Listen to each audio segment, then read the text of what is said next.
मेरा नाम मीनाक्षी है। मेरे घर में 5 भाई थे और मैं इकलौती बहन। भाइयों की लाडली, माँ-बाप की आँखों का तारा। मेरे लिए हर दिल धड़कता था। मेरे चेहरे पर ज़रा-सी उदासी आती तो पाँचों भाइयों की दुनिया जैसे थम जाती। मैं अगर बुखार में कह देती कि खाना नहीं खाना है, तो एक भाई खिचड़ी बनाने लगता, तो दूसरा नारियल पानी लेकर आता। तीसरा बुखार चेक करता, बाकी कुछ और करने लग जाते। बचपन से ही मुझे एहसास था कि मैं किसी आम लड़की की जैसी नहीं हूँ, मैं खुशकिस्मत हूँ। लेकिन साथ ही मेरे दिल में एक डर भी बैठा था। सुना था लाडलों के चेहरे पर वक्त थप्पड़ जोर से मारता है। हमारी गली में जब कभी कोई बच्ची रोती दिखती या किसी लड़की की ससुराल से वापसी होती, तो माँ प्रार्थना करती और मेरे भाई एक ही बात कहते, हमारी बहन को कोई कुछ कहे, उस दिन हम सब मर जाएंगे या मार डालेंगे। और मैं हंसकर कहती, पहले कोई आए तो सही। मेरे छोटे भाई मोनू को तो मेरी शादी का नाम भी बुरा लगता था। वो अक्सर कहता, हम तुम्हारी शादी नहीं होने देंगे, तुम हमारे साथ ही रहोगी। और मैं उसके सर पर टपली मारकर कहती, पागल हो तुम। जब मैंने अपना पोस्ट ग्रेजुएशन पूरा किया, तो पूरे घर में जैसे दिवाली सी हो गई थी। सब भाइयों ने अपने अपने तरीके से पार्टी की। कोई मेरे लिए ज्वेलरी लाया, तो कोई कपड़े खरीद कर लाया। सबसे बड़े भैया जतिन ने गले लगाकर कहा, अब हम तुम्हारे लिए बहुत अच्छा रिश्ता ढूंढेंगे, तुम किसी आम इंसान के काबिल नहीं। मैं हंस पड़ी, अरे मैं कौन सी राजकुमारी हूँ। तो वो गंभीर होकर बोला, हमारे लिए तुम राजकुमारी से कम नहीं हो मीनाक्षी। कुछ दिनों के बाद रात के खाने के बाद पापा ने मुझे पास में बुलाया। माँ और भैया भी बैठे थे। एक अजीब सी खामोशी थी और मैं समझ गई कि कुछ जरूरी बात है। पापा ने कहा, बेटा एक रिश्ता आया है और हम सबको वो रिश्ता ठीक लगा, लेकिन हमें तुम्हारी राय चाहिए। मैंने सबकी तरफ देखा। वे चेहरे जिन पर कभी सुकून दिखता था, आज बेचैन दिख रहे थे, क्योंकि आज मेरी जिंदगी का फैसला उनकी नज़र में झलक रहा था। मैंने कहा, पापा मुझे आप पर इतना भरोसा है कि खुद फैसला लेने की जरूरत ही नहीं। जो आपको ठीक लगेगा मैं उसके लिए तैयार हूँ। माँ ने सर पर हाथ फेरा, बोली, मेरी बेटी हमेशा से ही समझदार रही। और सारे भाइयों की आंखों में सुकून था। जतिन ने कहा, फिर हम कल के लिए हाँ कर दें। राजीव नाम है लड़के का, बहुत शरीफ और जिम्मेदार है। मैंने पहली बार ये नाम सुना तो दिल में कुछ भी नहीं हुआ, क्योंकि जिन लोगों ने बचपन से मुझे तकलीफ से बचाया, वे मेरे लिए कुछ भी बुरा कैसे चुन सकते थे। अगले दिन जैसे ही मेरा रिश्ता तय हुआ, मोहल्ले भर में मिठाई बांटी गई। सहेलियां आकर गले लगकर रोने लगीं और मोनू, जो अब भी मुंह फुलाकर बैठा था, आखिरकार बोला, दूल्हा आएगा तो मैं उसे सबसे पहले कहूंगा, अगर मेरी मीनाक्षी को रुलाया ना तो मैं तुम्हें नहीं छोड़ूंगा। मैं हंसकर कहती, तुम सब मेरे सुपर हीरोज हो। शादी के बाद भी मेरे दिल में कोई परेशानी नहीं थी, बस एक अजीब सा एहसास था। वो बचपन का घर, वो भाइयों का कमरा, वो हंसी मजाक, लड़ाइयों वाले दिन सब छोड़ने पड़ेंगे। मैं कमरे में चुपचाप बैठकर अक्सर अपनी किताबें, गुड़िया और दीवार पर लगे सर्टिफिकेट्स को देखती, सोचती, क्या मैं वाकई वही मीनाक्षी हूँ जिसकी आंखों में सिर्फ सपने होते थे। एक रात जतिन मेरे पास आया और बोला, तुम जानती हो मीनाक्षी, हमने हमेशा तुम्हें अपनी आंखों के सामने रखा। तुम्हारी एक आह पर हमें चैन नहीं आता था, लेकिन अब तुम जिंदगी के एक और सफर पर हो। प्रार्थना है कि तुम वहां हमेशा वैसे ही खुश रहो जैसे यहाँ थी। लेकिन अगर किसी दिन कुछ बुरा लगे तो एक बार पलट कर देख लेना, तुम्हारे 5 भाई तुम्हारे पीछे खड़े होंगे। मैं उसकी बात सुनकर आंखों से आंसू पोंछते हुए बोली, मैं कमजोर नहीं हूँ, बस आप लोगों के प्यार ने मुझे नाजुक बना दिया है। लेकिन मैं वादा करती हूँ, मैं खुद को कमजोर नहीं पड़ने दूंगी। उसी रात मैंने अपनी डायरी में लिखा, एक लाडली बेटी अब एक पत्नी बनने जा रही है। पता नहीं ससुराल में वैसा प्यार मिलेगा या नहीं, लेकिन एक बात तय है, मैं वो मीनाक्षी हूँ जिसे सच्चाई और सब्र विरासत में मिला है। ये वो वक्त था जब मैं अपनी जिंदगी की नई किताब खोल रही थी। शादी की तारीख तय थी। घर में रोज नए इंतजाम हो रहे थे। राजीव के बारे में बस इतना जाना कि वो सऊदी अरब में काम करता है। सूरत से अच्छा है, बातचीत से नरम। मैंने उसे 2 बार फोन पर बात की, बस सिर्फ फॉर्मेलिटी सी। वो बहुत ज्यादा बातूनी नहीं था। इतना बोला, उम्मीद है आपको मेरा घर अच्छा लगेगा। मेरी माँ और बहनें आपसे बहुत जल्द घुल मिल जाएंगी। मैंने कहा, जी मैं भी कोशिश करूंगी। शादी वाले दिन मेरे दिल में अजीब सी उलझन थी। मायके का हर कोना मैंने आंखों में बसाया था। खुद को बार बार समझाया कि हर लड़की को ये सफर तय करना होता है। शादी हुई और विदाई के बाद जैसे ही मैं राजीव के घर पहुंची, मेरा दिल तेजी से धड़कने लगा। गाड़ी रुकी, दरवाजा खुला, लेकिन ना कोई हंसी, ना कोई आवाज और ना ही कोई बड़ा स्वागत। मुझे बस हाथ पकड़कर एक कमरे तक ले जाया गया और कहा गया, बैठो, ये तुम्हारा कमरा है। मेरे साथ कोई औरत अंदर नहीं आई, न चाय न पानी, न कोई हाल चाल पूछना। दिल पर एक अजीब सा बोझ, लेकिन मैंने खुद को समझाया, शायद इनका अंदाज ऐसा ही हो, शायद इसी तरह से रस्म होती हो। कुछ देर बाद दरवाजा खुला। एक लड़की ने सिर झुकाकर कहा, मैं ये किधर रख दूं? फिर वो पलट कर चली गई। ना नजर मिलाई, ना कोई बात। दिन ढल रहा था और मैं सुबह से भूखी प्यासी थी। किसी ने खाने तक को नहीं पूछा। एक बार मैं कमरे से बाहर आंगन में गई। सास बैठी थी और उनके साथ दो औरतें। सब बातों में व्यस्त थी। मैं वापस आ गई, दरवाजा बंद कर लिया। थोड़ी देर बाद हिम्मत करके राजीव को फोन किया। आप कब आएंगे? वो बोला, बस थोड़ी देर में। कोई दिक्कत है? मैंने कहा, सुबह से कुछ खाया नहीं है। वो बोला, मैं आता हूँ, कुछ ले आऊंगा। जब राजीव आया तो रात हो चुकी थी। उसने पूछा, तुमने कुछ खाया? मैंने कहा, किसी ने पूछा ही नहीं। बाहर जाकर किसी से बात की, फिर बोला, तुम खाओ, मैं खाना लगवा रहा हूँ। खाना आया तो रोटी बहुत सख्त थी, सब्जी भी ठंडी, लेकिन भूख के आगे कोई शिकायत नहीं। फिर एक एक करके मेरी नंदे कमरे में आई। बस फॉर्मेलिटी सी बात। उनमें से एक बोली, अपने कपड़े और सामान समेट लेना, जगह कम है, हमारे बैग भी यहीं रखे हैं। मैंने धीरे से कहा, ठीक है। अगली सुबह मैं जल्दी जाग गई। नहा धोकर पूजा पाठ करके जब बाहर आई तो किचन से आवाज आ रही थी।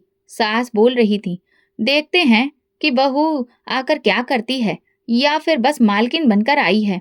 मैंने इस बात को सुना, लेकिन अनजान बन गई। कुछ देर बाद दरवाजा खुला और एक नंद ने कहा, चलो बर्तन धो दो, कल रात के हैं। मेरा दिल किया कि मैं कहूँ, मैं कल ही तो आई हूँ, लेकिन जुबान बंद रही। मैंने खामोशी से बर्तन धोए, आंगन में झाड़ू लगाई।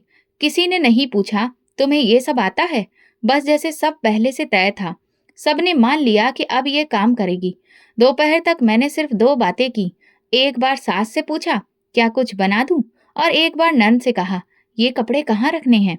दोनों बार ऐसा जवाब मिला जैसे कि वो मुझ पर एहसान कर रही हों। दोपहर को जब खाना रखा तो सब अपनी प्लेटों में व्यस्त थे।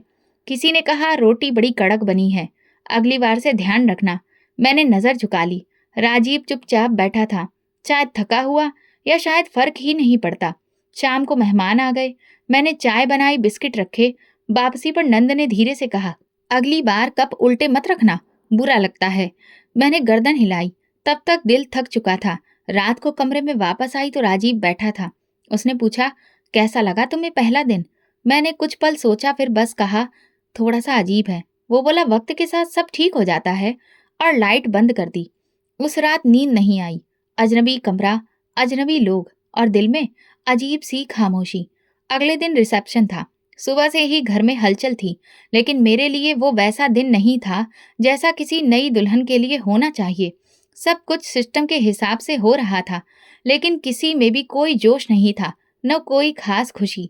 मेरी सास ने कमरे में बुलाया, बोली, देखो ये कपड़े पहन लेना, और तुम्हें पार्लर जाना है, वहां से मनोज चाचा तुम्हें ले जाएंगे। मैंने चुपचाप सिर हिलाया। उन्होंने एक खूबसूरत साड़ी बैग में रखी। तभी दरवाजा खुला और छोटी ननद अलका अंदर दाखिल हुई। उसने कमरे में कदम रखते ही कहा, अरे माँ, ये कपड़े बैग में क्यों रख रही हो? अब दूसरों की तरह इसे भी सर पर मत चढ़ा लेना। ये अपना काम खुद करे, यहाँ कोई महारानी नहीं है। मैं जहाँ बैठी थी वहीं पर शॉक्ड रह गई। पहली बार किसी ने मेरे बारे में इस लहजे में बात की थी। मेरी सास ने भी उसे नहीं रोका, ना समझाया, बस मुस्कुराई और बोली, ठीक कहती हो, हम ज्यादा ही नरमी दिखा रहे थे। उन्होंने मेरे हाथों में साड़ी पकड़ाई। मेरा दिल जैसे कहीं और जा चुका था। मैं कुछ लम्हों तक वहीं खड़ी रही, फिर धीरे से बोली, मैं खुद ले जाऊंगी बैग, आप परेशान मत हो। अलका ने तंजिया निगाह डाली और बाहर चली गई। उस वाक्य ने कुछ लम्हों के लिए मुझे थोड़ तोड़ सा दिया था, लेकिन फिर मैं खुद को संभाल पाई। ना राजीव से कुछ कहा, ना किसी और से। जब मैं तैयार होकर बाहर आई तो सब देख तो रहे थे, लेकिन उन नजरों में कुछ भी नहीं था। मेहमानों के सामने सब कुछ ठीक ही था। रिसेप्शन पर मायके वाले भी थे। मैंने पूरी कोशिश की कि किसी को भी मेरे चेहरे की उदासी न दिखे। रिसेप्शन खत्म हुआ तो सब अपने अपने कमरों में चले गए। मैं भी आकर बैठी तो राजीव मुस्कुराकर बोला, आज तुम अच्छी लग रही थी। मैंने ठंडी सांस भरी और सोचा, शुक्र है, सब अच्छे से हो गया। वो बोला, परेशान लग रही हो। मैंने नजरें चुराई। नहीं, बस थोड़ी नींद कम आ रही है। कुछ दिन इसी तरह से गुजरे। घर में रोज कोई ना कोई बात सुनने को मिलती। ज्यादातर अलका ही कुछ ना कुछ कह देती। कभी कहती, तैयार होने में इतना समय क्यों लगाती हो? कभी कहती, खाने में नमक कम है। कभी कहती, मेरी माँ को क्यों थका रही हो? मैं चुप रहती, कुछ नहीं बोलती। राजीव की वापसी की तारीख करीब आ रही थी। वो सऊदी अरब वापस जाने वाला था। उन 2 महीनों में हमारे बीच कुछ खास अपनापन पैदा नहीं हो सका। वो ठीक से वक्त ही नहीं देता था। ज्यादातर मोबाइल पर या टीवी में व्यस्त रहता। जब मैं कुछ पूछती तो कहता, काम के बारे में सोच रहा हूँ। एक दिन मैंने कहा, आप जा रहे हैं और मुझे लगता है कि मैं अभी भी यहाँ पर अजनबी हूँ। उसने ठंडा जवाब दिया, वक्त के साथ सब ठीक हो जाएगा। सबके साथ ऐसा होता है। मैं चुप हो गई। मैं समझ गई थी कि मेरी बातों का वजन अभी राजीव के लिए ज्यादा नहीं। उसे लगता था कि मैं नाजुक हूँ। ये वक्त से पहले शिकायत करने लगी हूँ। मैंने एक बार भैया को फोन किया, लेकिन बस हाल चाल पूछा, कुछ नहीं बताया। वो बोला, मीनाक्षी, अगर तुम्हारा वहां दिल नहीं लगे तो थोड़े दिन के लिए यहाँ आ जाओ। सबको तुम्हारी कमी महसूस होती है। मैंने बहाना कर दिया, यहाँ बहुत काम होता है। सास ने मना किया है। मेरी सास का रवैया राजीव के सामने अच्छा होता। वो नरमी से बात करती, लेकिन जैसे ही वो बाहर जाता, मुझे कामों की लिस्ट पकड़ा दी जाती। अलका हर वक्त किचन में कोई न कोई कमी निकालने के लिए आ जाती।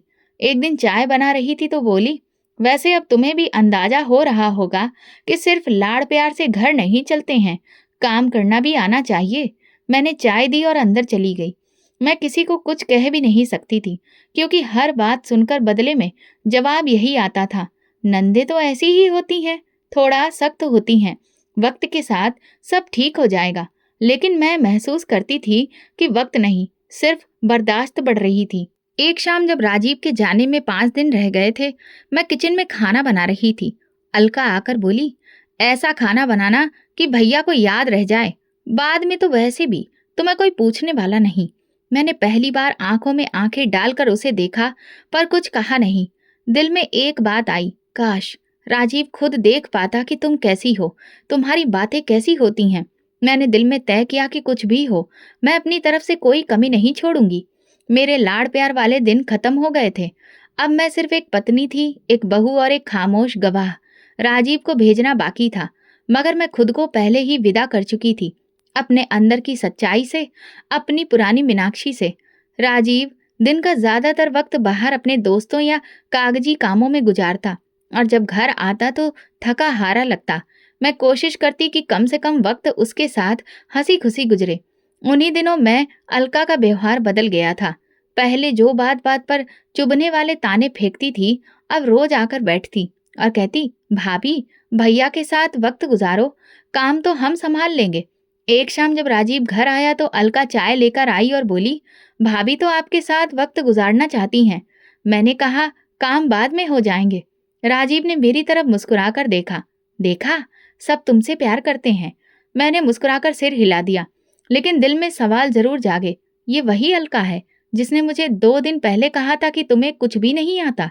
सास भी उन दिनों नरम लहजे में बात करती थी। एक दिन दोपहर के खाने पर बोली, मीनाक्षी, बहुत अच्छा खाना बनाती हो। मैं हैरान हुई, लेकिन खामोश रही। जब सब लोग जा चुके थे तो अलका किचन में आई और बोली, बस भैया के सामने तारीफें समेट लो, बाद में पता चलेगा। मैंने जैसे सुना ही ना हो।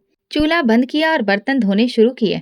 शाम को फिर अलका बच्चों के साथ आ गई। कहने लगी, तुमने तो भैया को खुश कर दिया, पहले इतना खुश कभी नहीं देखा। फिर हंसते हुए बोली, वैसे भाभी, देखना, भैया के जाते ही सब भाभी पना खत्म हो जाएगा। राजीव ने सुन लिया, मुस्कुराकर कहा, अलका, मजाक भी सोच समझ कर किया करो। उसी रात राजीव ने कहा, मुझे लगता है तुम यहाँ एडजस्ट हो गई हो, सब तुमसे खुश हैं। मैंने कुछ नहीं कहा। दिल में बस ये सवाल था कि खुशी कहाँ है? ये सब सिर्फ तुम्हारे सामने क्यों होता है? 2 दिन बाद राजीव जाने वाला था। आखिरी दिन मैंने नाश्ता खास तौर पर तैयार किया। उसने तारीफ की। अलका ने भी कहा, वाह, लगता है भाभी ने खास परवरिश ली है। मैंने सिर्फ इतना कहा, सिर्फ सीखने की कोशिश की है।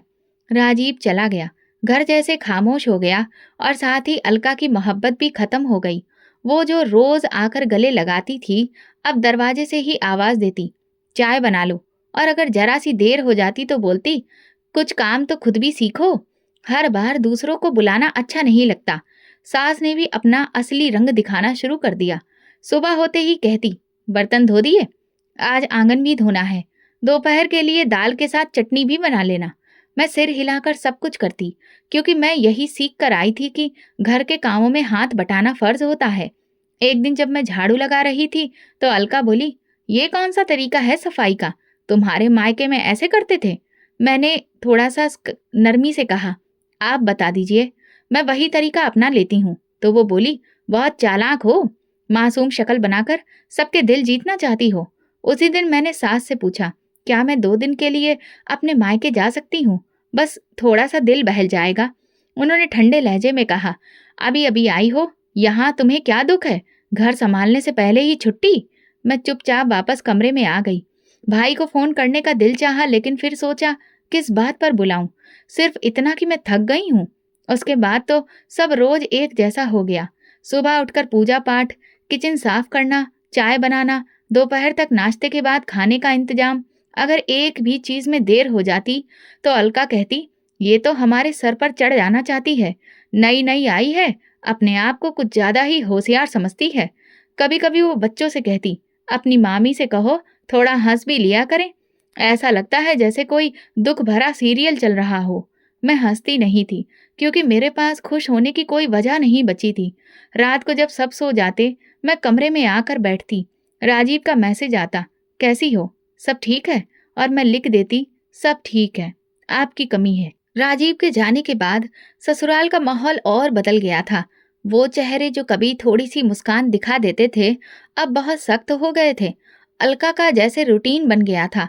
सुबह नाश्ता, दोपहर खाना और शाम की चाय की जिम्मेदारी निभाती, और उसके बाद उसकी तानाकसी सुननी ही रहती, जैसे कि ये सब उसका अधिकार हो। एक दिन सुबह माँ का फोन आया। वो बोली, मीनाक्षी, तुम्हारी आवाज सुनने को तरस जाते हैं, कुछ दिन के लिए आ जाओ। मैं कुछ बोलने ही वाली थी कि वो सास कमरे में आ गई। मैंने तुरंत बात को बदल दिया, हाँ भैया सब ठीक है, बस मैं थोड़ा व्यस्त हूँ।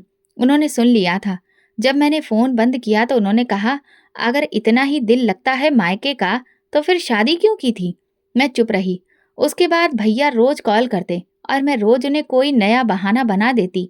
सास की तबीयत ठीक नहीं, घर में काम बहुत है, पड़ोस में शादी है।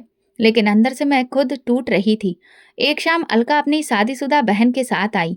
दोनों बैठकर चाय पी रही थी और मैं चुपचाप चूल्हे के पास खड़ी थी।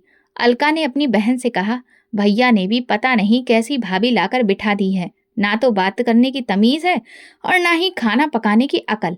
उसकी बहन ने हंसते हुए कहा, अरे आजकल तो ऐसी लड़कियां बस अपनी खोल में ही रहती हैं, सिर्फ शक्ल दिखाती हैं और बाकी काम तो सब भूल जाती हैं। मेरा दिल चाहा कि पलटकर जवाब दूं, पर खामोशी मेरी ढाल बन चुकी थी। रात को बर्तन धोते हुए उंगली पर कट लग गया। मैंने पानी बंद किया, लेकिन अलका आ गई और बोली, अब इस बात पर भी ड्रामा होगा? अब तुम्हें ये भी नहीं आता? किचन से निकलकर मैंने हाथ पर कपड़ा बांधा और कमरे में आ गई। अगली सुबह नाश्ते के बाद सास बोली, आज कपड़ों की धुलाई भी तुम ही करोगी, नौकरानी नहीं आएगी। मैंने बाल्टी तैयार की, साबुन डाला और काम में लग गई। अलका आई, छत पर खड़ी होकर नीचे देखती रही, फिर बोली, इतना वक्त लगाया है? शादी के बाद क्या पहली बार हाथ पानी में डाले हैं? शाम को भाई का फोन फिर आया। इस बार जतिन था। बोला, मीनाक्षी, अब की बार मैं आ रहा हूँ, तुम्हारी सास से बात करनी है, तुम्हें ले जाना है, 2 दिन के लिए ही सही। मेरा दिल धड़कने लगा। मैंने उसे रुकने के लिए कहा, अभी मत आओ, माँ जी शायद मना कर दें, बाद में देखते हैं। फोन बंद किया ही था कि सास कमरे में आ गई। कहने लगी, तुम्हारे भाई बहुत बेचैन रहते हैं, कोई जरूरत नहीं है बार बार आने की, उनसे कहो अब तुम्हारा नया घर यही है। एक दिन जब मैं कमरे में झाड़ू लगा रही थी, अलका दरवाजे के पास खड़े होकर बोली, मेरे भाई को बहुत ही भली बीवी चाहिए थी, तुमने तो खुद को न जाने कैसा पत्थर जैसा बना लिया है। कभी कभी ये सब भी बहुत खतरनाक साबित होता है। मैंने सिर्फ इतना कहा, खामोशी की अपनी ताकत होती है। वो हंसने लगी, ताकत? तुम्हें लगता है कि तुम यहाँ कुछ बदल लोगी? ये सब कुछ जैसा है वैसा ही रहेगा। मैं चुप रही। शायद ये मेरे सब्र का इम्तिहान था। एक दिन दोपहर का वक्त था। मैं आंगन में कपड़े धो रही थी। अलका बच्चों के साथ मोबाइल पर वीडियो देख रही थी।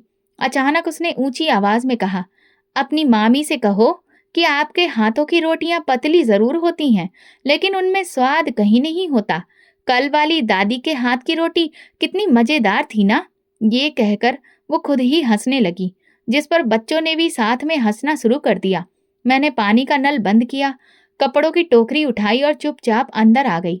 अगले दिन जब सब घर से बाहर गए, मैंने राजीव को कॉल किया। दिल धड़क रहा था, लेकिन अब चुप रहने की गुंजाइश नहीं बची थी।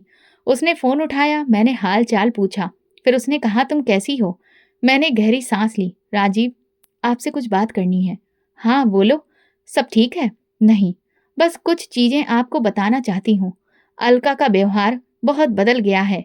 वो रोज बातों पर तानाकसी करती रहती है, कभी खाने पर, कभी काम पर। सामने कुछ और पीछे कुछ और। वो हर वक्त मुझे नीचा दिखाने की कोशिश करती है, और माँ जी भी उसका साथ देती हैं। मैं कुछ नहीं कहती, लेकिन रोजाना ऐसे तानों से गुजरना मेरे लिए आसान नहीं होता। कुछ देर बाद उसकी आवाज आई, ठंडी और नपी तुली। देखो मीनाक्षी, अलका ऐसी नहीं है। मैं उसे बचपन से जानता हूँ। शायद तुम्हें कोई गलत बात लगी हो, या तुमने कुछ ज्यादा ही उसे गंभीरता से ले लिया हो। मेरा दिल जैसे रुक गया। मैंने कहा, आप समझने की कोशिश तो करिए। रोज की बातें मामूली नहीं होती। राजीव ने बात को मोड़ दिया। मेरा मतलब यह है कि घर के छोटे मोटे झगड़े हर जगह होते हैं, उन्हें दिल पर लेने की जरूरत नहीं है। तुम्हें एडजस्ट करना सीखना होगा। मेरे पास शब्द नहीं बचे थे। मैंने बस इतना कहा, ठीक है, और फोन बंद कर दिया। उस रात मैंने बहुत सोचा। मैंने पहली बार शिकायत की थी, वो भी दबे शब्दों में, और जवाब में मुझे ही बदलने की राय मिल चुकी थी। जैसे सब कुछ मेरी गलतफहमी, मेरी बर्दाश्त की कमी थी। अगले दिन मैंने नाश्ता बनाया, किचन साफ किया। अलका आई और मेरे चेहरे की तरफ देखकर बोली, आज चुप क्यों हो? भाई को कुछ कहा था क्या? मैं चौंक गई, लेकिन चेहरे पर कोई भाव नहीं आने दिया। नहीं, कुछ खास नहीं। वो पास आई और धीरे से बोली, वैसे तुमसे एक बात कहनी थी। भैया को हमारी छोटी छोटी बातें बताने की क्या जरूरत है? हम कोई जालिम थोड़ी हैं। मैं समझ गई थी कि राजीव ने उसे सब बता दिया है। मैंने बस इतना कहा, मैंने कुछ भी नहीं कहा, सिर्फ बात की थी उनसे। अलका ने तंज कसा और हंसते हंसते बोली, हाँ, हमें सब पता चल जाता है। तुम्हारी आंखें तुम्हारी जुबान से ज्यादा बोलती हैं। उसके बाद का वक्त और भी ज्यादा बोझिल हो गया। सास अब और ज्यादा सख्त हो गई थी। एक दिन बोली, जब पति साथ नहीं होते तभी बहुओं की असलियत पता चलती है। ये घर तभी चल सकता है जब तुम अपना दिल बड़ा करो। मैंने सिर झुका लिया और बर्तन धोना शुरू कर दिया। दिल के अंदर जैसे कुछ टूटने लगा। एक आवाज बार बार कह रही थी, तुमने कुछ गलत नहीं किया, तुमने सच्चाई बोली है। लेकिन सुनने वाला सुनना नहीं चाहता। रात को जब कमरे में आई तो आंखें बंद कर ली। ना तो भगवान से प्रार्थना की, ना शिकायत। बस अंदर एक गहरी खामोश चीख उठी। ऐसी चीख जो बाहर नहीं निकल सकती, जो आवाज नहीं बनती, सिर्फ सांसों में दबी रहती है। मैं आईने में खुद को देख रही थी। वो मीनाक्षी जो कभी भाइयों के साथ बैठकर हंसती थी, अब चुपचाप रोज अपनी इज्जत को धो लेती थी, जैसे बर्तन, कपड़े और आंगन। जिंदगी वैसी नहीं थी जैसा वादा किया था, लेकिन मैंने इसे स्वीकार कर लिया था, क्योंकि मैं जानती थी कि अभी बहुत कुछ सुनना बाकी है। उसी दिन सुबह की शुरुआत रोज की जैसी ही थी। मैंने नाश्ता बनाया, बर्तन धोए, आंगन साफ किया। अलका अपने बच्चों को तैयार कर रही थी, और सास आंगन में चारपाई पर बैठी कुछ सिलाई कर रही थी। मैं चाय के कपों में चीनी डाल रही थी कि अचानक अलका ने बुलंद आवाज में कहा, चाय बन गई या अभी भाई को भड़काने में लगी हुई हो? मेरे हाथ रुक गए। मैंने सिर उठाकर देखा, उसका चेहरा घमंड से भरा था। मैंने कहा, आपका मतलब क्या है? वो हंसने लगी। मतलब तो तुम्हें खूब पता है। तुम समझती हो भैया तुम्हारे कहने पर हमारे खिलाफ हो जाएगा। उसे मैं बचपन से जानती हूँ। वो किसी भी औरत के कहे में चलने वालों में से नहीं है। मैंने चाय ट्रे में रखी और कमरे की तरफ चली गई। मेरे पीछे उसकी आवाज अभी भी आ रही थी। ये तो बहुत ज्यादा चालाक निकली। शक्ल से तो भोली लगती है, लेकिन बातें तो देखो। भैया को इसकी बातों से संभालना पड़ेगा। कमरे में आकर मैंने दरवाजा बंद किया। मन में सिर्फ एक सवाल घूम रहा था, क्या राजीव ने उसे सब कुछ बता दिया? उसी रात जब सब सो चुके थे, मैंने एक बार फिर राजीव को मैसेज किया, क्या आपने मेरी बातें अलका को बताई थी? जवाब आया, मैंने सिर्फ समझाने के लिए बात की थी। मुझे लगा अलका संभल जाएगी। मैंने मोबाइल साइड पर रखा और पलंग पर लेट गई। दिल कह रहा था कि अब इस घर में किसी पर भी भरोसा नहीं किया जा सकता। जिस इंसान से हिम्मत करके दिल की बात की, वो भी वही बात वापस उन्हीं लोगों तक ले गया जिनसे शिकायत थी। अगले दिन अलका किचन में खड़ी थी और सब्जी में नमक डाल रही थी। वो चम्मच बजाते हुए बोली, तुम समझती हो कि तुमने बहुत बड़ा तीर मार लिया है। भाई को तो कह दिया, अब क्या होगा? तुम्हें लगता है तुम जीत गई हो? मैंने नरमी से कहा, मैंने कुछ भी जीतने की कोशिश नहीं की, बस सच्चाई बताई है। वो हंसकर बोली, सच्चाई? ये सच्चाई नहीं, साजिश है। और सुन लो, इस घर में अगर किसी ने पर निकालने की कोशिश की तो काट भी दिए जाते हैं। मेरे हाथ जहां तहां रह गए। सब्जी की खुशबू में अब धमकी की बदबू शामिल हो चुकी थी। उसी शाम अलका ने अपनी सहेली को घर बुलाया। वे दोनों बैठकर मेरी बातें कर रही थीं, जैसे मैं कोई अनजान इंसान हूँ। सहेली ने पूछा, क्या दिक्कत है तुम्हारी भाभी को? अलका ने कहा, बस कुछ ज्यादा ही चुप रहती है और पीठ पीछे बातें करती है। कल भैया को कह रही थी कि मैं उन्हें परेशान करती हूँ। मैं कमरे के दरवाजे से सुन रही थी। उनकी बातों में मेरी हर बात, मेरा हर काम तोड़ मरोड़ कर पेश किया जा रहा था। उसी रात जब मैं खाने के बाद बर्तन समेट रही थी, तो अलका अपने पति के साथ बैठकर मोबाइल देख रही थी। उसका पति बोला, यही है ना तुम्हारी बेचारी भाभी, बड़ी बातें करती हैं, लेकिन हाथ का स्वाद अभी भी नहीं आया है। मैंने सिर झुकाया, कोई जवाब नहीं दिया। वो और उसकी बहन हंसने लगे, जैसे मैं कोई मजा लेने वाली चीज हूं या कोई जोकर। सुबह उठते ही फिर वही सब। अलका ने कहा, अब तो तुम्हें समझ आ जाना चाहिए, इस घर में बातें भाइयों तक पहुंचाने से इज्जत नहीं मिलती, उल्टा बात बिगड़ती है। सासू माँ ने भी अपना हिस्सा जोड़ा, हमने बहुत इज्जत दी है तुम्हें, लेकिन अब हम तुम्हें सिखाएंगे कि बहन भाई के रिश्ते कैसे होते हैं। मैंने कुछ नहीं कहा, अपने कपड़े तय किए, नाश्ता बनाया और बच्चों को दूध दिया, लेकिन अंदर से दिल ऐसा महसूस कर रहा था जैसे उस पर लगातार पत्थर रखे जा रहे हों। दोपहर को फिर बोली, माँ अब बस, इसके पर निकलने शुरू हो गए हैं, अभी वक्त है, काट के रखो, बाद में काबू से बाहर हो जाएगी। सास ने मुस्कुराकर कहा, मैं समझ रही हूँ, बहुत देखी हैं ऐसी लड़कियां, हमने एक मौका दिया था, अब वो मौका खत्म। उस रात मैंने सोचा, क्या वाकई मैं कुछ गलत कर रही हूँ? क्या अपनी बात कहना गलत था? क्या खामोशी से सहना ही सही है? राजीव की गैर मौजूदगी ने मुझे कमजोर नहीं किया था, लेकिन उसके व्यवहार ने मुझे बेसहारा जरूर कर दिया था। अगले दिन किचन के काम निपटाने के बाद थोड़ा वक्त निकाला और भाई का नंबर डायल किया। फोन बजते ही मोनू ने उठाया, मीनाक्षी कैसी हो? कितने दिन हो गए, तुम्हारी आवाज भी नहीं सुनी। मैं चुप रही, जैसे शब्द लबों तक आकर लौट गए। फिर धीरे से बोली, बस भैया, जैसे तैसे दिन गुजर रहे हैं। मोनू तुरंत बोला, सुन लो, अब कोई बहाना नहीं, कल आ जाना, मैं खुद लेने आऊंगा। मैंने कहा, माँ जी शायद इजाजत नहीं देंगी, यहाँ माहौल थोड़ा मुश्किल है। वो चुप रहा, फिर बोला, मीनाक्षी तुम हमें सब कुछ बता सकती हो, अगर तुम खुश नहीं हो तो घर आ जाओ, यहाँ तुम्हारा हर अधिकार है, हम तुम्हें जबरदस्ती किसी तकलीफ में नहीं देख सकते। मैंने आंखों के कोने पोंछते हुए कहा, अभी वक्त नहीं है, मैं बात करूंगी, फिर देखते हैं। शाम को मौका देखकर मैंने सास से बात की, माँ जी भाई कह रहे थे कि 2 दिन के लिए आ जाओ, बस जरा सा दिल बहल जाएगा। उन्होंने बिना कोई परवाह किए जवाब दिया, अभी नहीं, शादी हुई है, लोग क्या सोचेंगे? अगर तुम यूं बार बार मायके चली जाओगी तो सुनने वाले यही कहेंगे कि बहू को ससुराल का माहौल अच्छा नहीं लग रहा। मैं कुछ कहने की कोशिश कर रही थी, लेकिन उन्होंने बात खत्म कर दी, चुपचाप यहीं रहो, यही तुम्हारा घर है, काम में दिल लगाओ, उसी में व्यस्त रहो तो सब ठीक लगेगा।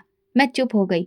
उसी रात भाई को झूठ बोल दिया, माँ जी ने मना नहीं किया है, बस यहाँ कुछ लोग आने वाले हैं, इसलिए रुक गई हूँ। जतिन चुप हो गया, शायद वो जान गया था कि बात कुछ और है। कमरे में वापस आई तो अलका अपने पति के साथ बैठी हंस रही थी। जैसे ही मैं अंदर दाखिल हुई, दोनों चुप हो गए। मैंने कुछ महसूस किया, लेकिन अनजान बनी रही। अगली सुबह जब मोबाइल चार्ज पर लगाया और खोला, तो महसूस हुआ जैसे कुछ फालतू ऐप्स इंस्टॉल हो चुके हैं। एक फाइल में मेरे पिछले दिनों की कॉल की ऑडियो रिकॉर्डिंग पड़ी थी। ये देखकर दिल दहल गया। उसमें वो कॉल्स भी थी जिसमें मैंने अपने भाइयों से बात की थी। मैंने तुरंत मोबाइल लेकर अलका के पति के पास गई और कहा, ये ऐप किसने इंस्टॉल किया? मेरे मोबाइल में ये सब कैसे आया? वो हंसते हुए बोला, बस यूं ही सिक्योरिटी के लिए। तुम्हारे भाई तुम्हें रोज फोन करते हैं, हमें भी तो पता होना चाहिए घर में क्या चल रहा है। मेरी आवाज बुलंद हो गई, ये मेरी प्राइवेसी के खिलाफ है। किसकी इजाजत से आपने ये सब किया? अलका भी आ गई और बोली, अरे इतना शोर क्यों?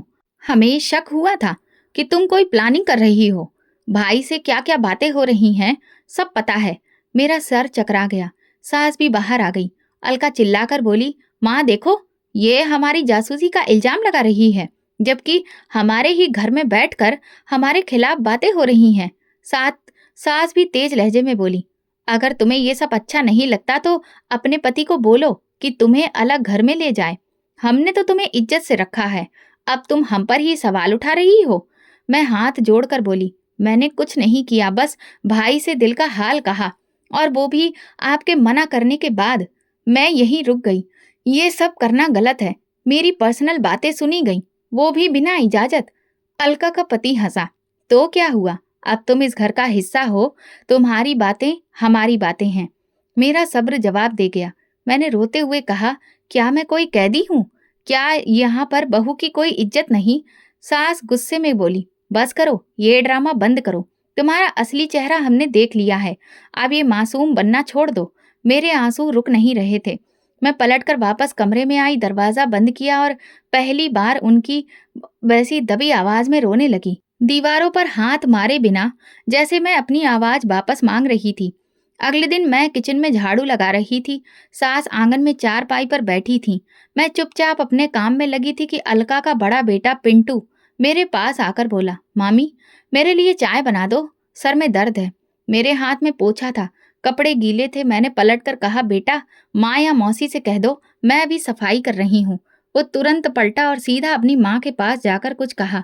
अगले ही लम्हे अलका किचन में आई और उसका चेहरा गुस्से से लाल था। आते ही बोली, तुझे हर छोटे काम को करने में तकलीफ होती है, मेरे बच्चे को इनकार करती है। मैं सफाई देने की कोशिश करने लगी। मैं इनकार नहीं कर रही थी, मैं तो किचन में सफाई कर रही थी। वो तुरंत मेरे पास आई और मेरे बालों को जोर से पकड़कर खींचने लगी। मैं घबरा गई। उसकी पकड़ सख्त होती जा रही थी। मैं सिसकते हुए बोली, मुझे छोड़ दो। तो कहने लगी, अब तो जुबान भी चल रही है, तुम्हें लगता है कि तुम्हें कोई रोकने वाला नहीं। मैं चीख कर बोली, छोड़ो मुझे, लेकिन वो बाज नहीं आई। शोर सुनकर सास और बड़ी ननद भी आ गई। बड़ी नंद ने अलका का साथ देते हुए कहा, माँ ये औरत अब काबू से बाहर हो गई है, पति को भड़काती है, बच्चों से बदतमीजी करती है, ये सब बर्दाश्त नहीं होगा। सास ने आगे बढ़कर मेरी कलाई पकड़ी और सख्त लहजे में बोली, हमने तुम्हें इज्जत से रखा, तुमने हमें ही नीचा दिखाया, अब निकल जाओ हमारे घर से। मैं बेसुध सी उनके चेहरे देखती रह गई। मैंने हाथ जोड़कर कहा, ऐसा मत करिए, मेरा पति बाहर है, मेरे भाई क्या सोचेंगे। बड़ी नंद ने दरवाजा खोला। अलका ने मेरा दुपट्टा घसीट कर उतारा और सास ने धक्का दिया। मैं संभल नहीं पाई और सीढ़ियों से लुढ़कती हुई दरवाजे के बाहर जा गिरी। मेरी आंखों के सामने अंधेरा छा गया। जमीन पर गिरते ही मेरी कोहनी से खून निकल आया। आंखें बंद होने को थी कि किसी ने मुझे सहारा दिया। एक जानी पहचानी आवाज आई, मीनाक्षी। मैंने हल्की आंखों से ऊपर देखा, सामने राजीव खड़ा था। उसके चेहरे पर हैरत, गुस्सा और उलझन एक साथ थे। मैं अचानक उसके सीने से लगकर रोने लगी। राजीव, मुझे निकाल दिया, मुझे धक्का दिया। राजीव ने मुझे पकड़कर रखा, फिर गुस्से से अंदर दाखिल हुआ। आंगन में कदम रखते ही उसने बुलंद आवाज में कहा, ये क्या हो रहा है? सब लोग चौंक गए। अलका की जुबान बंद हो गई। सास ने सफाई देने की कोशिश की, बेटा तुम गलत वक्त पर आए हो। ये औरत, ये तुम्हारी बीवी हमारे खिलाफ बातें करती है, बच्चों से बदतमीजी करती है, घर का माहौल खराब कर रही थी। राजीव की आंखें लाल हो गईं। आप लोगों ने धक्का देकर मेरी बीवी को निकाला, आप सबको शर्म आनी चाहिए। अलका हकलाते हुए बोली, भैया वो तुम्हें हमारे खिलाफ कर रही थी, हम तो बस। राजीव ने बात काट दी, चुप रहो अलका, तुमने मेरी गैर मौजूदगी में क्या किया मैं सब देख चुका हूँ। मेरी फ्लाइट कल की थी, लेकिन मैं 2 दिन पहले ही आ गया था। आज ऑफिस से सीधा आया तो बाहर मीनाक्षी को गिरा हुआ देखा। यही है तुम लोगों की इज्जत अपनी बहू के लिए? सास ने नरम लहजे में कहा, बेटा तुम्हें गलतफहमी हो गई है। राजीव ने तीखे लहजे में कहा, गलतफहमी मुझे नहीं, आप सबको हुई है। आप सब समझते रहे कि मैं कुछ नहीं जानता, लेकिन आज मैं सब समझ गया। उसने मेरी तरफ देखा, मेरी जख्मी कोहनी को पकड़ा और कहा, चलो मीनाक्षी। मैं चुपचाप उसके साथ चलने लगी। दरवाजे के पार जाते हुए पीछे मुड़कर देखा। जहां कभी मैं घर बसाने का सपना देखती थी, आज वहां सिर्फ बेइज्जती और तकलीफ ही बची हुई थी। राजीव ने मेरे लिए दरवाजा खोलकर मुझे बिठाया। गाड़ी स्टार्ट करते हुए वो बोला, अब मैं सब कुछ बदल दूंगा। जो गलतियां मैंने की हैं उनका मैं प्रायश्चित करूंगा, लेकिन तुम्हें अब किसी और के रहमो करम पर नहीं छोड़ूंगा। मेरे दिल से एक प्रार्थना निकली। शायद ये मेरी जिंदगी की सबसे सच्ची प्रार्थना थी। हे भगवान, अब अगर कुछ देना है तो बस सुकून देना। राजीव मुझे क्लिनिक लेकर गया और मेरी कोहनी पर मरहम पट्टी कराई। इसके बाद हम गाड़ी में आकर वापस बैठे और मैं अपनी ससुराल लौट आई। लेकिन इस बार माहौल बदला हुआ था। अंदर दाखिल होते ही राजीव की नजर अलका और बड़ी ननद पर पड़ी, जो आपस में कुछ कह रही थीं। राजीव की आवाज गूंजी, माँ कहाँ है? सास कमरे से बाहर आई। चेहरे पर वही मायूसी भरी मुस्कान थी जो अक्सर झूठ छुपाने के लिए आती है। बेटा तुम बैठो, मैं सब समझाती हूँ। राजीव ने सख्त लहजे में कहा। बैठने से पहले जवाब चाहिए। मेरी पत्नी को किस अधिकार से दरवाजे से धक्का दिया गया? उसका खून बह रहा था जब मैंने उसे उठाया। अलका आगे बढ़ी। भैया, वो तुम्हें कुछ और बताएगी, लेकिन सच ये है कि राजीव ने हाथ उठाया। अब एक और शब्द नहीं, मैंने सब देख लिया है। तुम लोगों के चेहरे से पर्दा हट चुका है। सास ने तभी आवाज में कहा, तुम कब से इतने बड़े बड़े फैसले करने लगे? हमने तुम्हें पैदा किया है, पाला पोसा है। आज एक औरत के लिए अपनी माँ को इस तरह से सुना रहे हो? राजीव ने गहरी सांस ली और नरमी से बोले, मगर साफ अंदाज में, माँ, अगर आप माँ हैं तो क्या इस घर में आई एक और बेटी की कोई इज्जत नहीं है? मैंने मीनाक्षी को सिर्फ सुना नहीं है, अपनी आंखों से देखा है। वो दरवाजे पर गिरी हुई थी। बड़ी नंद बोली, हमने तो बस इतना कहा था कि तुम्हारी पत्नी जुबान लड़ाती रही, वो तुम्हारे नाम पर हमें नीचा दिखा रही थी। राजीव बोला, कभी तुम लोगों ने सोचा कि वो दिन रात क्या करती थी, क्या सहती रही, और मैं हमेशा तुम लोगों की बात पर भरोसा करता रहा। मैं खामोश खड़ी रही। सच का बोझ आज राजीव पर उतरता हुआ देख रही थी। उसने मेरी तरफ देखा। मीनाक्षी, मैं शर्मिंदा हूँ। जिस वक्त तुम्हें मेरी सबसे ज्यादा जरूरत थी, मैंने तुम्हें अकेला छोड़ दिया। मैं सच्चाई पहचान नहीं पाया, सिर्फ रिश्ते निभाता रहा। मैंने सिर झुकाकर बस इतना कहा, मैंने आपसे इंसाफ की उम्मीद कभी नहीं छोड़ी थी, लेकिन ये वक्त बहुत मुश्किल था। राजीव ने कहा, अब ये वक्त बदलने वाला है। माँ, आपसे एक बात और करनी है। उसने दो टूक अंदाज में कहा, मैं मीनाक्षी को इस घर में अब और नहीं रख सकता। एक दिन के लिए भी नहीं। हम अलग रहेंगे, यही ठीक है। अलका ने तंजिया अंदाज में कहा, तो अब ये बहू जीत गई? राजीव ने नजर उठाई। ये जीत हार की बात नहीं है, ये इंसानियत की बात है। तुम लोग अगर इसे समझ नहीं सके तो कम से कम जुल्म का मौका तो ना देते। बड़ी नंद ने सास की तरफ देखा। माँ बोलो कुछ, ये तो सब बर्बाद करने जा रहा है। सास ने तीखे लहजे में कहा, जाने दो, वक्त खुद ही सिखाएगा। जिस दिन यही औरत तुम्हें छोड़कर चली गई, याद रखना, हम ही तुम्हारे साथ होंगे। राजीव ने जवाब दिया, अगर वो दिन आया तो मैं खुद को कसूरवार कहूंगा, लेकिन आज मैं अपनी आंखों से देख चुका हूँ, इसलिए अब कोई भी रास्ता बाकी नहीं है। मेरे कदम कमजोर हो रहे थे। मैं खुद से पूछ रही थी, क्या सब कुछ खत्म हो गया? क्या ये सब अब सिर्फ मेरा अतीत बनकर रह जाएगा? राजीव ने सास की तरफ देखा। मैं कोई बहस नहीं चाहता। कल तक हम दूसरे घर में शिफ्ट हो जाएंगे। बाकी सब सामान का मैं इंतजाम कर लूंगा। हम वापस गाड़ी में बैठे। राजीव ने गाड़ी स्टार्ट करते हुए मुझसे कहा, मैंने तुम्हें तकलीफ दी और सच को देर से पहचाना, लेकिन वादा करता हूँ अब किसी और को तुम पर हाथ उठाने नहीं दूंगा। मैंने कहा, मुझे सिर्फ सुकून चाहिए। राजीव ने मेरी तरफ देखा और कहा, मैं पूरी कोशिश करूंगा। गाड़ी गली से निकली और वो दरवाजा पीछे रह गया जहां किसी ने कभी हमदर्दी से मेरा हाल तक नहीं पूछा। लेकिन आज वे सब हकीकत के सामने खड़े थे। घर बदले हुए 6 महीने हो चुके थे। नई जगह, नया माहौल और सबसे बढ़कर वो सुकून जिसकी तलाश में ना जाने कितनी रातें जागकर गुजारी थी, अब राजीव के साथ नसीब हुआ है। एक दिन सुबह नाश्ते के वक्त दरवाजे पर दस्तक हुई। मैंने दरवाजा खोला तो सामने पुराने मोहल्ले की एक औरत खड़ी थी, जो सास के पड़ोस में रहती थी और अब यहाँ पर शिफ्ट हुई थी। उन्होंने कहा, सुना है आपकी नंद अलका का तलाक हो गया। पति बच्चों को भी साथ ले गया, अब अपनी माँ के साथ वापस आपके पुराने घर में ही आ गई है। मेरे हाथ से चाय का कप छूटते छूटते बचा। मैंने दरवाजा बंद किया और राजीव को सब बताया। वो बोला, मैंने सुना था, लेकिन तुम्हें नहीं बताया, सोचा तुम्हें बुरा लगेगा। मेरे दिल में ना तो कोई खुशी थी, न जीत का एहसास, बस एक भारी सांस आई। मैंने कहा, कभी किसी का बिछड़ना खुशी की बात नहीं होती राजीव। उसी दिन शाम को राजीव ने बताया कि सास ने उसे फोन किया था। उनका लहजा बदला हुआ था। कह रही थी कि अलका बहुत परेशान है, रो रही है। बोली मीनाक्षी से माफी मांगना चाहती है। उसने जो हमारे साथ किया उसकी सजा तो उसे भी मिल गई है। ये सुनकर मैं चुप रही, ना हाँ की ना ना की। अगले दिन जब हम सब्जी लेने बाजार गए तो वापसी पर राजीव ने गाड़ी पुरानी गली के सामने रोकी। बोला, अगर तुम चाहो तो माँ से मिल सकते हैं। मैंने कहा, ठीक है। दरवाजा खोला तो सामने अलका बैठी थी। उसकी बोलती बंद थी, आंखों में सूजन, बाल बिखरे। उसने नजरें उठाई और बोली, मैं हार गई मीनाक्षी, तुम जीत गई। मैंने कहा, मैं तुम्हारे साथ कोई मुकाबला नहीं कर रही थी अलका, मैं तो बस इज्जत से जीना चाहती थी। वो रोने लगी। सास जो अभी बीमारी की हालत में थी, दीवार का सहारा लेकर बैठ गई।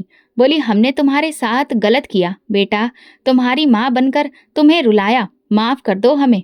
मैंने कदम बढ़ाकर उनके हाथ थाम लिए। माँ जी, जो वक्त गुजर गया वो वापस नहीं आता, लेकिन अगर आप दिल से पछता रही हैं तो मैं सब कुछ भूलने को तैयार हूँ। अलका ने रोकर कहा, मेरे बच्चे, वे भी मुझसे छिन गए, सिर्फ इसलिए कि मैं अपने पति को खुश नहीं रख सकी, घर संभालना नहीं सीख पाई। आज तुम्हारी अहमियत समझ आ गई। मैंने उसके कंधे पर हाथ रखा और कहा, मेरी अहमियत तब होती अगर तुम मुझे इंसान समझती, गुलाम नहीं। लेकिन जो हो गया वो हो गया, अब नए सिरे से जीना सीखो। अगले दिन मैंने राजीव से बात की। अलका बिल्कुल अकेली है, न बच्चे हैं, न पति और ना ही आमदनी का कोई जरिया। क्या हम उसे महीने के कुछ पैसे दे सकते हैं जिससे उसका गुजारा हो जाए? राजीव ने हैरानी से मेरी तरफ देखा। इतनी तकलीफें सहने के बाद तुम उनके लिए कुछ करना चाहती हो? मैंने कहा, मुझे मेरे भाइयों ने यही सिखाया है, किसी को तकलीफ मत दो, चाहे उसने तुम्हें क्यों न दी हो। और अब वो औरत माँ भी है, बच्चे भी उससे दूर हैं। अगर हम मदद कर सकते हैं तो क्यों ना करें। इस हफ्ते राजीव ने अपने अकाउंटेंट से बात करके अलका के लिए महीने के खर्च के पैसे रखवा दिए और कानूनी राय लेकर उसके बच्चों के लिए दरख्वास्त भी तैयार करवाई। मैं अलका के साथ अदालत गई। उसके चेहरे पर जो शक था, उसमें अब एक हल्की रोशनी दिख रही थी। कई हफ्तों बाद एक दिन अलका हमारे घर आई और बच्चों के साथ वक्त बिताते हुए बोली, मीनाक्षी, तुम्हारा दिल मेरे सामने आईना है। मैं आज भी सोचती हूँ, अगर तुम मेरे जैसी होती तो शायद मैं आज सड़क पर होती। मैं मुस्कुराई और कहा, मैं भी एक इंसान हूँ, पर बस इतना है कि मैंने सब्र को अपनी जुबान बना लिया। उसने मुझे थैंक यू कहा। तुमने मुझे हार से जीत की ओर पलटने का रास्ता दिखाया। मैंने कहा, तुम बस बच्चों की खातिर खुद को मजबूत बनाओ, बाकी सब वक्त पर छोड़ दो। वक्त ने हमें वहां लाकर खड़ा कर दिया था जहां आग लगाने वाले खुद राख में बदल चुके थे, लेकिन मैंने उसे राख नहीं बनने दिया। उसे मिट्टी से उठाकर दोबारा जीने की ताकत दी। यही वो ताकत थी जो मुझे कभी कमजोर दिखाई देती थी, जिसे माफी कहते हैं। जिंदगी धीरे धीरे अपनी रफ्तार पर आ चुकी थी। नए घर में आए 2 साल हो गए थे। राजीव अब रोज शाम को बच्चों के लिए कुछ न कुछ लेकर आता, कभी आइसक्रीम, कभी खिलौने, कभी कहानियों वाली किताबें। हमारा छोटा सा घर सुकून से भरा था। मेरे भाई भी मेरी सुकून से भरी जिंदगी देखकर बहुत खुश थे। कभी वो मेरे घर आते, कभी मैं उनके घर चली जाती। भगवान ने हमें 2 बेटे दिए थे। राजीव, जो कभी एक ऐसा पति था जो हमेशा चुप रहता था, अब बच्चों का बहुत अच्छा दोस्त बन चुका था।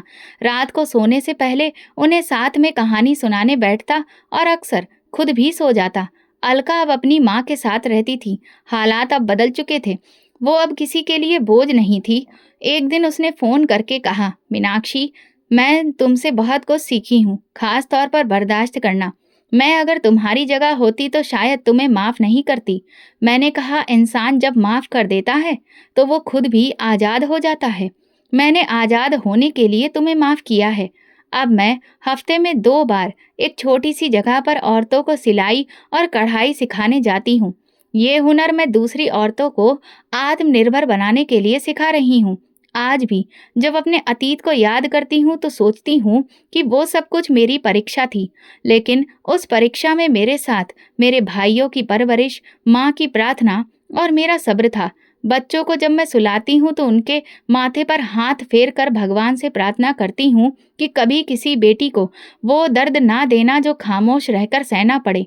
दुनिया का उसूल यही है, जो करोगे वही पलट कर आएगा। मैंने जो कहा वो किसी के लिए सजा बन गया और जो माफ किया वो मेरे लिए रहमत बन गया। अब मेरे पास सब कुछ है, लेकिन सबसे कीमती चीज जो मेरे पास है वो ये एहसास है कि मैंने खुद को कभी खोने नहीं दिया, चाहे पूरी दुनिया ही मुझे गिरा देने पर क्यों न तुली हुई थी। यही मेरी असली कामयाबी है और यही मेरी पहचान। तो दोस्तों, अगर आपको हमारी कहानी पसंद आई है तो कमेंट करके ज़रूर बताएं। वीडियो को लाइक करें और ज़्यादा से ज़्यादा शेयर करें। अगर आप चैनल पर नए हैं तो सब्सक्राइब ज़रूर करें और नोटिफिकेशन बेल दबाएं ताकि अगली अपडेट सबसे पहले आपको मिले। धन्यवाद।